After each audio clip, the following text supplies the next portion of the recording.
Добрый вечер. В эфире информационный выпуск «Камшик Шара». А сейчас расскажем, о чем будет наш сегодняшний выпуск.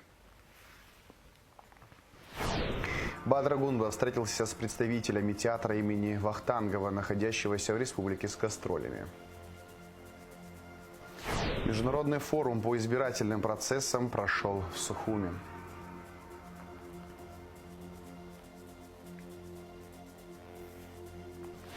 В армянской средней школе города Сухум прошла патриотическая акция возвращения имени.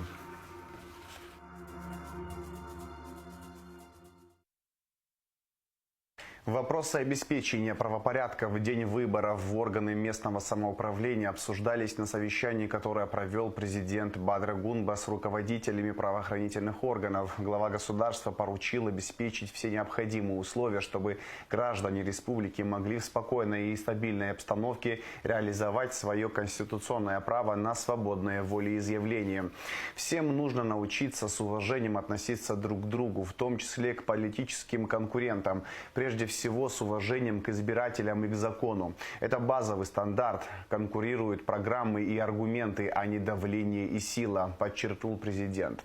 Бадр Гунба отметил, что в ходе кампании по выборам депутатов в органы местного самоуправления поступают жалобы на недопустимые случаи. Проводится проверка по фактам подкупа избирателей, уничтожения агитационных материалов, силовое давление, распространение клеветы и травли в социальных сетях. По каждому из перечисленных эпизодов материалы зарегистрированы в установленном порядке. Эти действия подлежат правовой оценке и виновные будут привлечены к ответственности.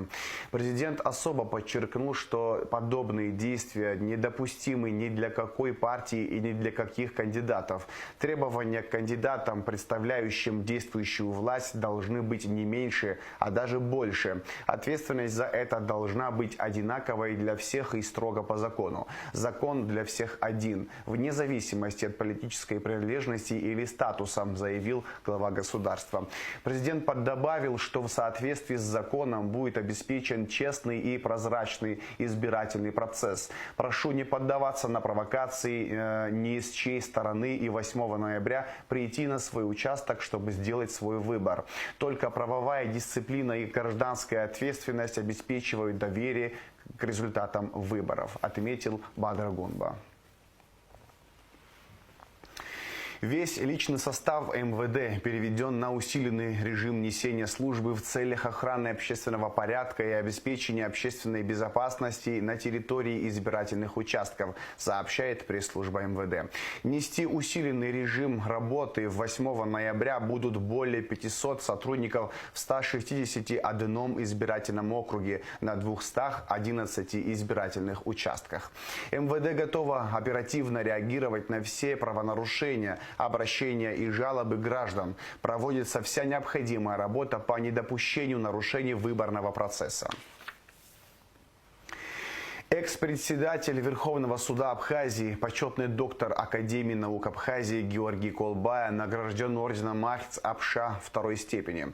Указ о награждении Колбая за многолетний добросовестный труд, высокий профессионализм, весомый вклад в становление и развитие современной правовой системы Республики Абхазия, активную научно-практическую деятельность подписал президент Бадр Гунба.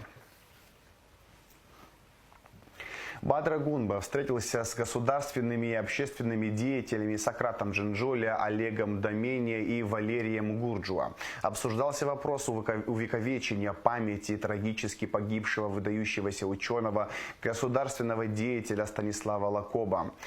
Друзья и соратники Станислава Засимовича обратились к главе государства с предложением о создании государственной комиссии по увековечению его памяти и сохранению научного наследия.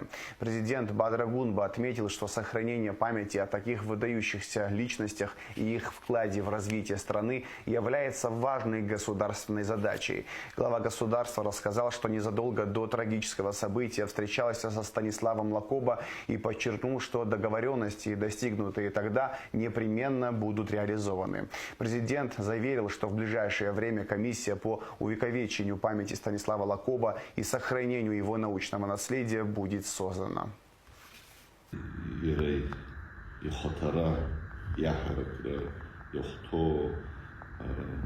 يلقى يخاوش رانز مكان حقكم شو الزابطرة ويحرى حق خدو طبوخ شسحو شويز коллега соратник جباز بخو يخد أكمرشل زي خيخوش تزشنو رапоту саку скуяны год их хазлат шажбе зажила голокош и шаз я из годы я комиссия пахцепха а комиссия нуцпа ацбара и ихед мырцрызы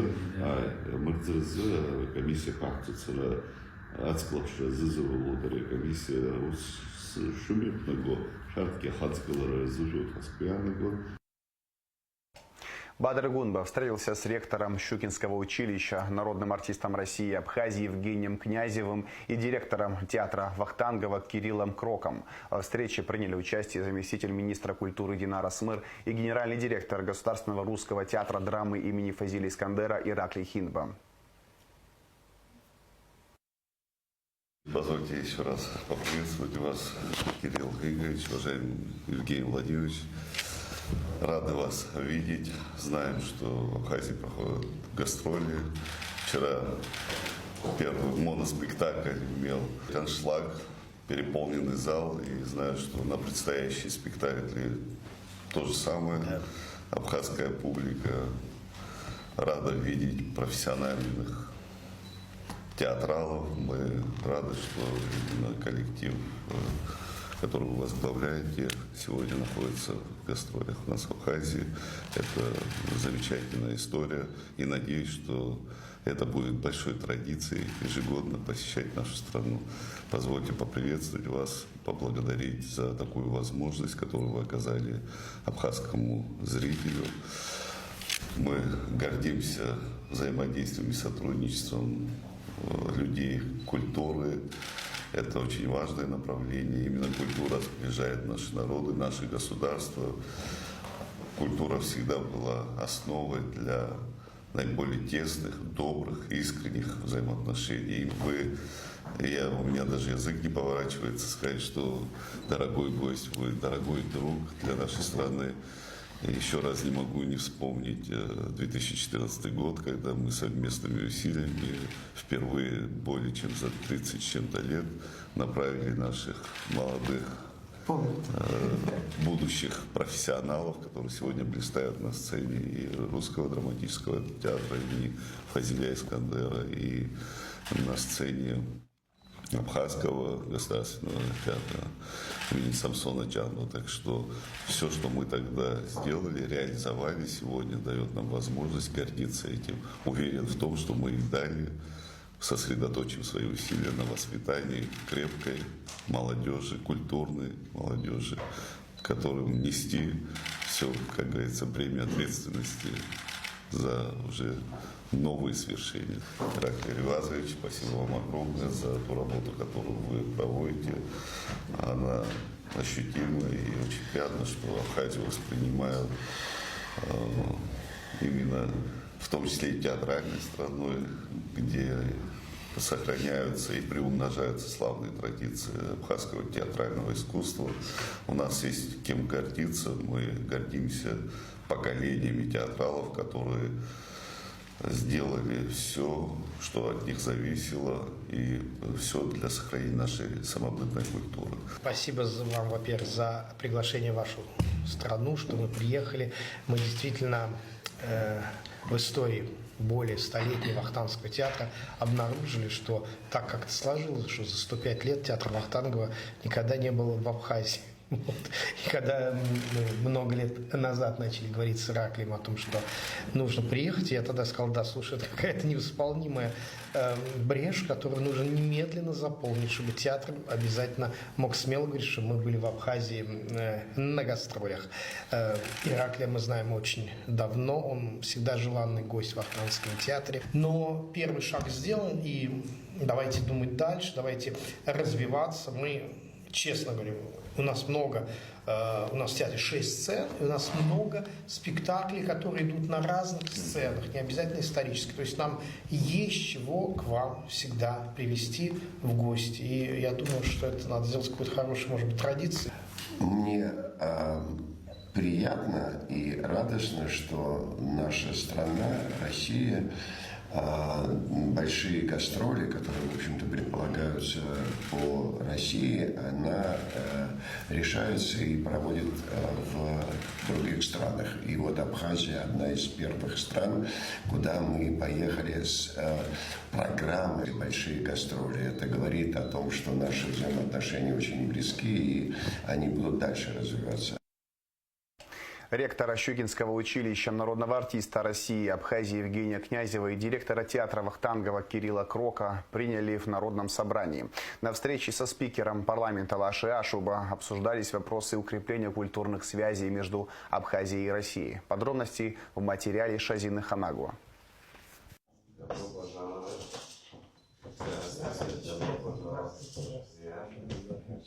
В стенах Народного собрания тепло. Спикер парламента Лаша Ашуба принимает именитых гостей. Народного артиста России и Абхазии Евгения Князева и директора Государственного академического театра имени Евгения Вахтангова Кирилла Крока.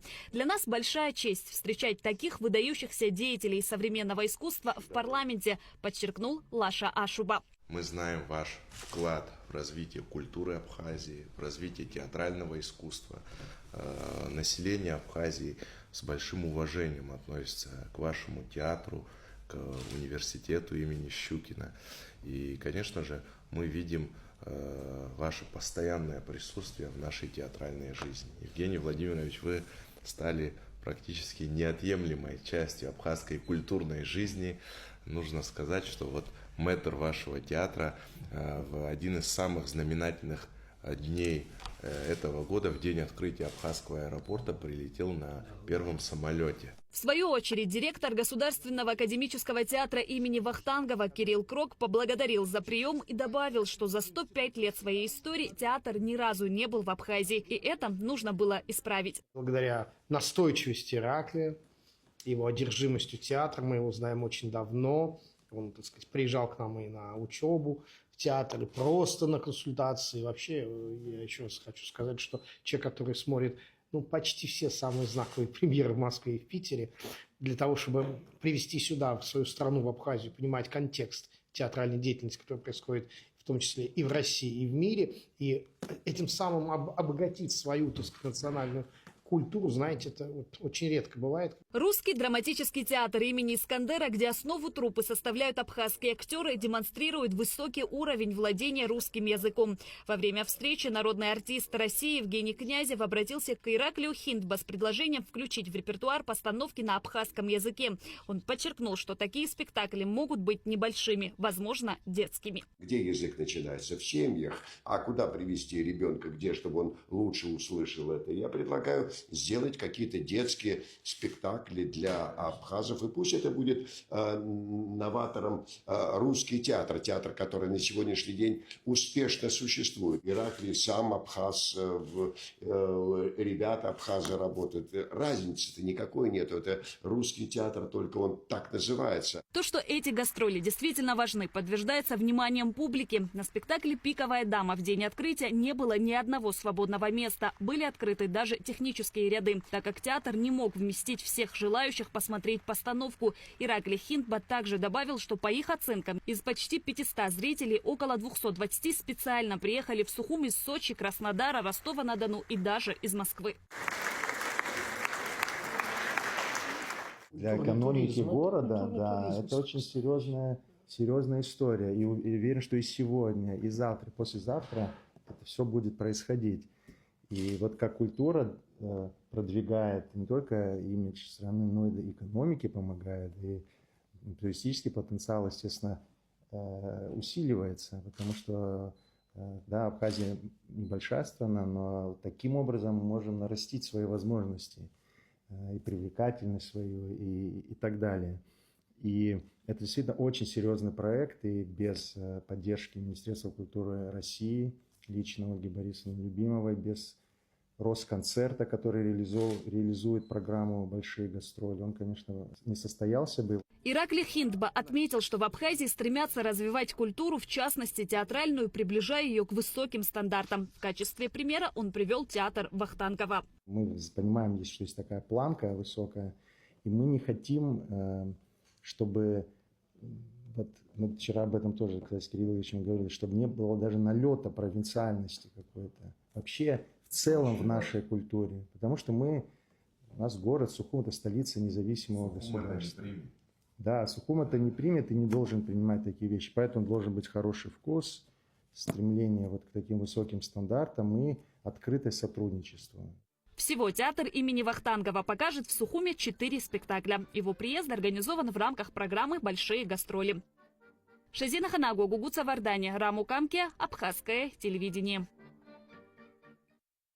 В ходе рабочего визита в Москву министр иностранных дел Абхазии Олег Барцыц проинспектировал павильон Абхазия на ВДНХ, где близится к завершению ремонтно-реставрационные работы. Олег Барцыц совместно с руководителем группы технического надзора Сергеем Баженовым, а также представителями администрации ВДНХ и подрядных организаций принял участие в проверке функционирования инженерных систем, включая работу противопожарного комплекса, систем сигнализации, вентиляции, отопления и других важных инженерных коммуникаций.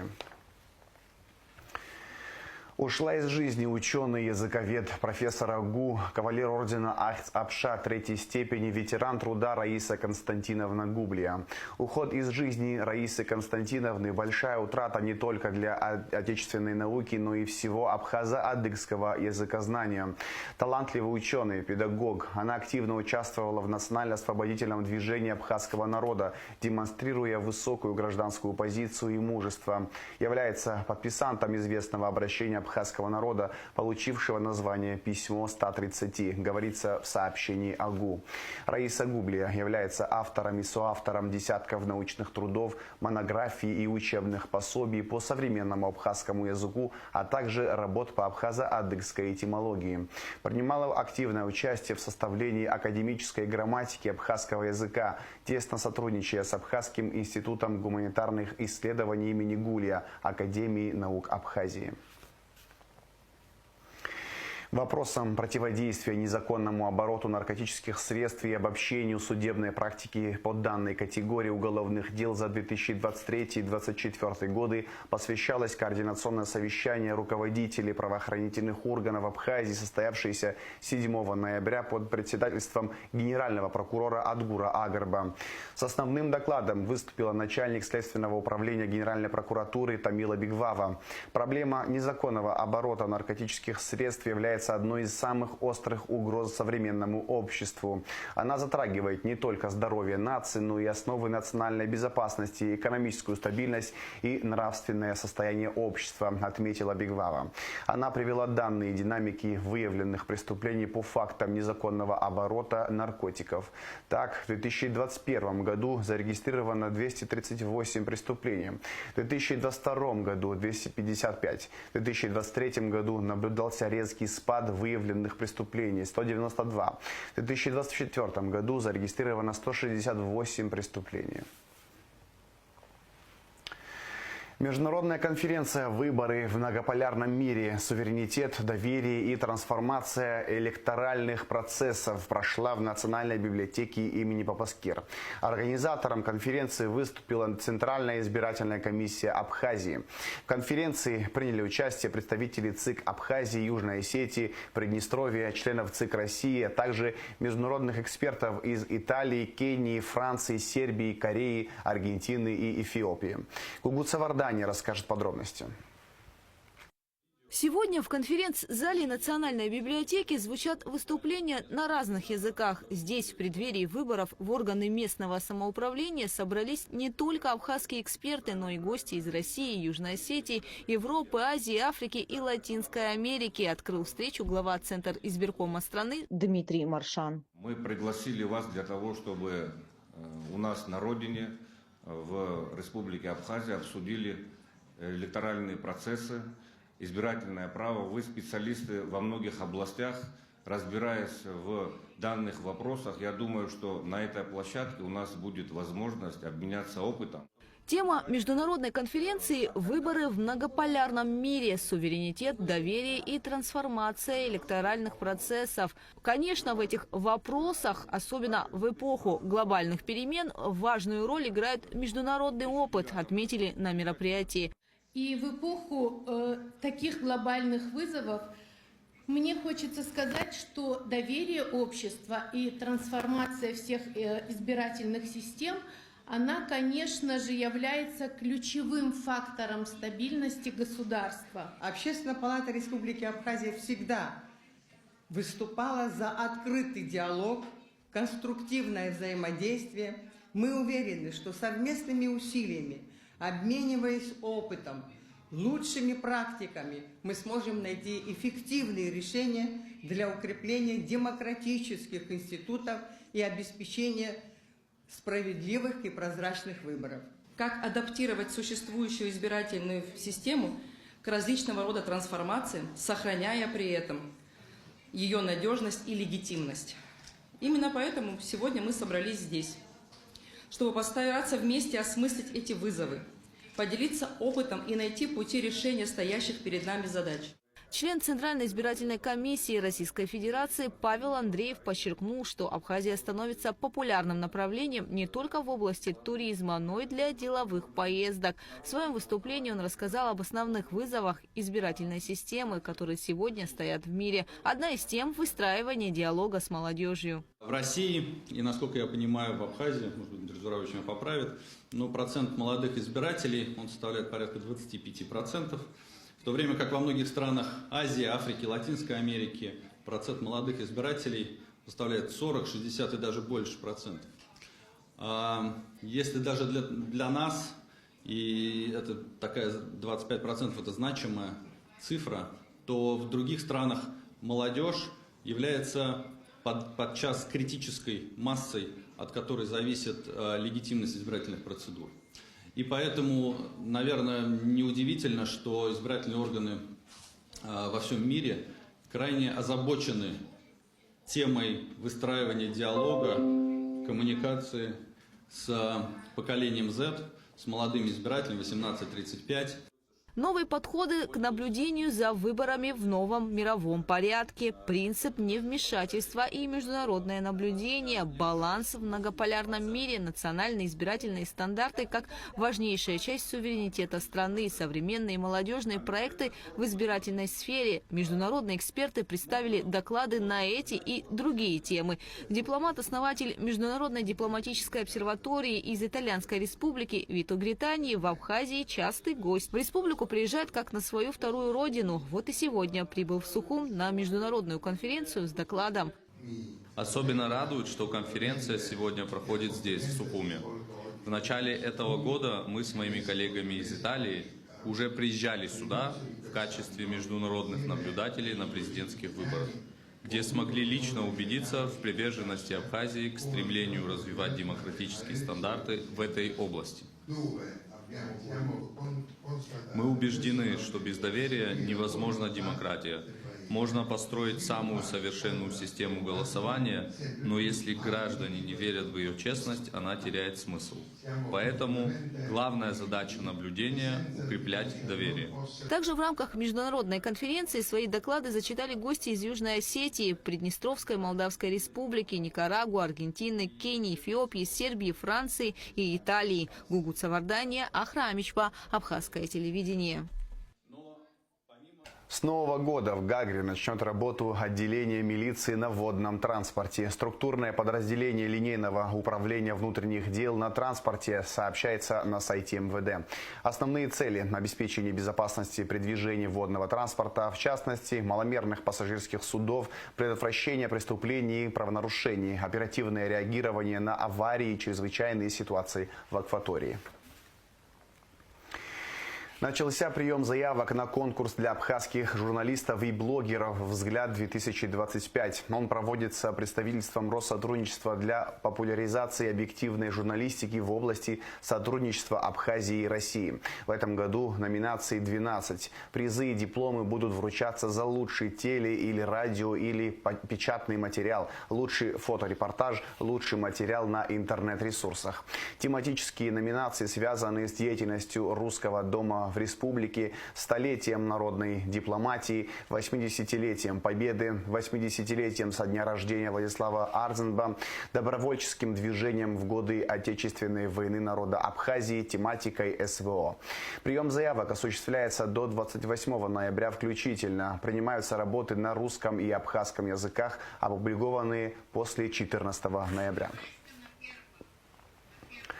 Специалисты управления капитального строительства ремонтируют крышу Гудаутской районной поликлиники. Соответствующее поручение было дано президентом Бадрой Гунба в ходе его инспекционной поездки в Гудаутский район 30 июля этого года.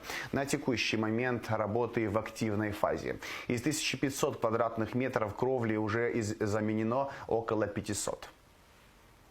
В ходе инспекционной поездки по Гудаутскому району 30 июня президентом была поставлена задача произвести капитальный ремонт кровли в Гудаутской районной поликлинике. На текущий момент работы в активной фазе. Уже из 1500 квадратных метров заменено порядка 500 квадратных метров. Проводятся работы реставрационные, можно так сказать, потому что это объект историко-культурного наследия. Кровля очень сложной формы, фальцевая, но при этом рабочие выполняют все в соответствии с нормативами. Контроль проводится дальше в соответствии с функциями управления капитального строительства. Специалисты столичной администрации приступили к ремонту кровли многоквартирного дома по улице Эшба в Сухуме. Всего будет заменено более 300 квадратных метров и отремонтировано 200 квадратных метров кровельного покрытия. Также планируется возвести металлические навесы для недопущения попадания осадков на балконы верхних этажей дома. Согласно поручению главы города Сухум Тимура Агарба, продолжается ремонт и реставрация фасадов зданий в столице. На данный момент идет реставрация фасада жилого дома на пересечении улиц Арзенба и Дбар.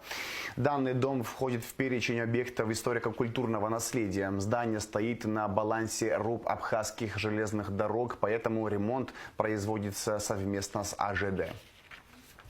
Мы обратились к руководству абхазских железных дорог совместно провести работы. Благодарим руководство абхазских железных дорог за мгновенное реагирование. И вот на сегодняшний день подрядчик, который лично по просьбе главы города оказал материальное содействие, приступил к работам. И в скором времени в городе Сухум появится еще один реставрированный ухоженный дом. Администрация города и далее будет двигаться в этом направлении и собирается постепенно приводить в порядок все объекты, которыми дорожат наши жители. В армянской средней школе города Сухум прошла патриотическая акция возвращения имени. Смысл акции заключается в поиске по списку учащихся этой школы семей, чьи родные в составе Красной Армии пропали без вести во время Великой Отечественной войны. Также в рамках акции состоится торжественное открытие мемориальной плиты, посвященной сухумским курсантам военно-пехотного училища, которые в 1942 году совершили подвиг по защите рубежей Сочи. Подробности акции в материале Айлиты Арутюнян. Аршак Тополян, как многие другие защитники, противостоял фашистским захватчикам и погиб во время Великой Отечественной войны. В рамках акции одна из учениц зачитала доклад о пребывании Аршака Тополяна в немецком плену, а точнее о тех невообразимых ужасах, которые он пережил. Тополян Аршак Григорьевич был в плену в нацистском лагере. Основной контингент лагеря составили красноармейцы, взятые в плен в ходе августовских сражений за города Смоленск, Могилев, Рогачев, Жлобин и Гомель. Основным местом приложения труда советских военнопленных стало рытье линии немецкой обороны на окраинах Торуня. Волонтеры – важное звено этой акции. В их обязанности входит нахождение однофамильцев в этой школе. В данном случае волонтеры – ученики 11 класса, сравнивают список учеников со списками воинов и находят однофамильцев, в семьи которых поступает звонок с просьбой помочь выяснить, является ли эта семья потомками пропавшего воина. Таким образом, работа проводилась в Крыму, в городе Керчи и в Кыргызстане, и более 300 семей нашли своих родственников благодаря этому проекту. Каждый военный Второй мировой войны, как и Аршак Тополян, внес неоценимый вклад в победу. Григорий Скворцов рассказал о том, какая была проделана поисковая работа, которая связана с анализом документов Российского военного архива, где установлен перечень уроженцев Абхазии армянской национальности, где и был найден Аршак Тополян. Очень благодарны что наконец-то знаем. И, наверное, нам дадут документ, и будем после этого знать, где наш дядя. Спасибо вам огромное. Я в семье старшая, и вот помню, как они рассказывали, как переживали, как не знали, где, как. Только знали, что в 1939 году он призывали на службу, и так и не вернулся. Международный проект возвращения имени проводится в Абхазии с 2016 года. Он направлен на сохранение и развитие культуры и исторической памяти об участниках Великой Отечественной войны из Абхазии, поиски пропавших без вести и их родных. Основные участники проекта – это военные, курсанты-поисковики СВОКу. Это мой патриотический порыв, потому что я знал о том, что существует архив ранее пропавших без вести, который был открыт в 2013 году. И как гражданин Абхазии я заинтересовался, а есть ли в этом списке этого архива воины из Абхазии в категории узники гитлеровской Германии. Оказалось, их 330 человек. Вот этот архив был доставлен в республику, и с 2016 года на базе Сухумского общевойскового командного училища Министерства обороны началась эта работа. Вот она продолжается уже 10-й год. Учащиеся 9-й школы принимают активное участие в акции, а для самой школы это значимое событие, ведь мероприятие в данном направлении проходит впервые. С первых дней войны, Великой Отечественной войны, Абхазия активно включилась в борьбу с фашизмом. В этой войне приняло более 55 тысяч человек, выходцев из Абхазии, из которых 17 430 человек не вернулись домой. Для маленькой Абхазии это колоссальная цифра. И поэтому я считаю, что данная акция крайне важна для подрастающего поколения, для воспитания духа патриотизма. Ученики нашей школы очень активно включились в поиски, и благодаря их кропотливой работе, вот сегодняшний день мы уже смогли найти данные одного из погибших, без вести пропавших. Абхазские семьи содержат высокий уровень памяти о своих пропавших родных. Сегодня у нас в работе несколько фамилий. Вот совсем недавно мы нашли пропавшего воина по фамилии Тани, Джордж Тани из Паквеша, который похоронен в Липецкой области. Сейчас наша задача, что те 106 бойцов, курсантов Сухумского училища, погибших в районах Краснодарского края, вокруг Сочи, когда защищали Сочи от немецких захватчиков, вынести фамилии на памятник. Но мы не отказываем ни одной семье практически, когда у нас есть возможности и силы для этого, мы это делаем и помогаем.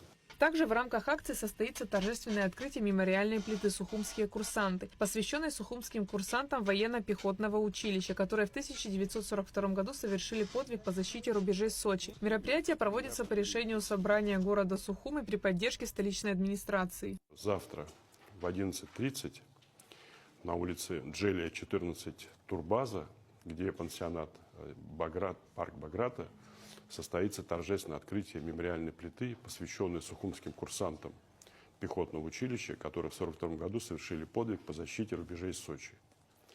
И мы приглашаем всех жителей нашего города принять участие в этой церемонии, которая будет с ротой почетного караула, с гостями, с военным оркестром, потому что ранее не было известно об этом подвиге. Вот мы смогли его установить. Эти ребята защитили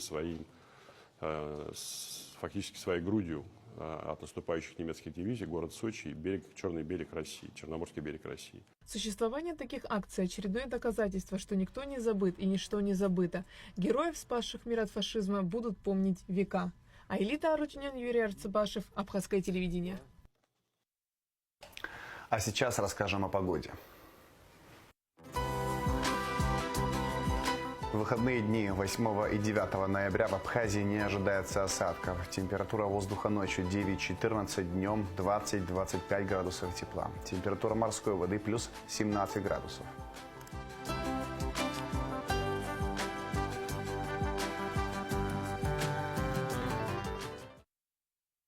На этом информационный выпуск Амшев Шара подошел к концу. Всего хорошего. До свидания.